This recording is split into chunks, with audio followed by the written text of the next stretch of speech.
What's up, YouTube? It's Detroit John back with another episode of John Talks. Before we get into it, if you would consider subscribing, it makes a big impact on my channel. I'm at 228, trying to get to 1,000. And again, I would just really appreciate if you would consider hitting that subscribe button. Let's get into it. It can be easy to forget about Trey Lance, as he doesn't play for a USC or a University of Michigan. He plays for North Dakota State.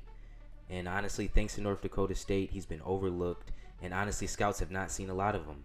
He's only played one full season, and he only played one game last season due to the pandemic. Lance was able to make the most out of this, throwing 2,786 yards as a redshirt freshman with 28 touchdowns to go with it, adding 1,100 yards on the ground with 14 touchdowns rushing, using his feet. And somehow he did all this without throwing one interception. That is extremely elite. He did this on 287 attempts, people.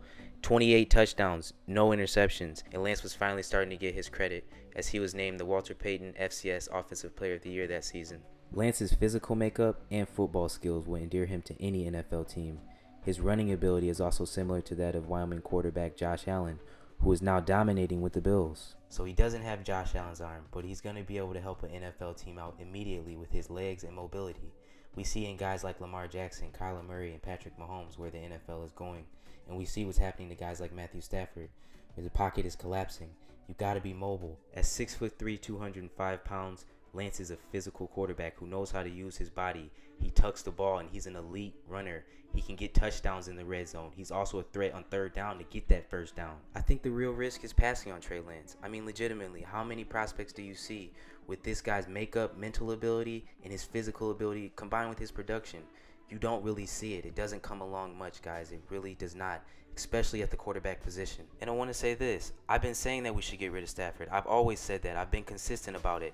I just said that the people who were making these decisions, the people in charge, will not do it for whatever reason. They are unwilling, unable. I do not know. But finally, there is a little hope on the horizon.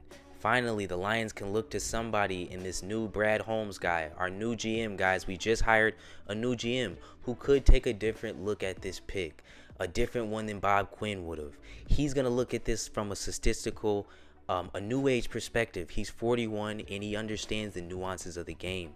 He's been sitting behind the cameras, behind the lights, guys, analyzing the plays, the X's and O's behind the things. This is what we need. A guy who really is in touch with the game. Bob Quinn was a clown. I want to finish by saying this. Trey Lance could come into Detroit and he could play immediately. He could start immediately. His footwork, mobility, speed, IQ, all that is beyond his years. And honestly, he would fit like a puzzle piece here in Detroit with Kenny Galladay, Marvin Jones, TJ Hawkinson. We need a mobile quarterback. We need a guy who is a threat on third down to run. This is just where the NFL is headed. Even your prototypical Josh Allen pocket QBs can break down the defense with their legs, making this year's selection at the 7th pick a pivotal one. Guys, we need to hit on this pick or we're going to be out the playoffs for the next 5 to 6 years. And Lance could very well end up being a franchise QB, just the QB that the Lions needed. So tell me what you guys think. I want to hear your comments.